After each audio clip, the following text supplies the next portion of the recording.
Growing tall gives plants huge advantages, like access to more sunlight. But it also brings huge challenges. How this towering tree gets water from the ground up to its leaves seems an extraordinary feat of engineering. Plants have a simple system of tubes that carry water and food around the plant: the xylem and phloem.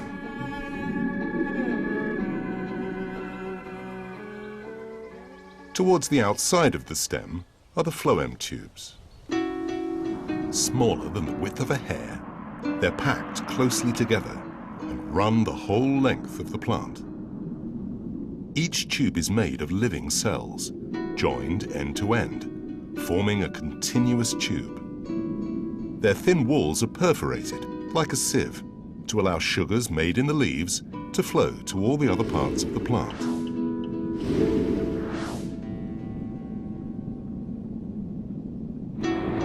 Further inside the stem is the xylem, dead cells that form a hollow tube. Water and minerals are drawn up inside these tubes, from the roots to the leaves. But how does this happen? Deep underground, root hair cells project into the soil, seeking moisture. Because the inside of the cell contains less water than the soil solution, water moves into the root hair cells by osmosis and towards the xylem in the root.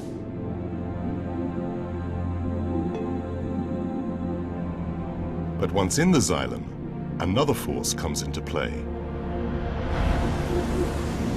It's generated right at the top of the plant. Transpiration, the evaporation of water from leaves.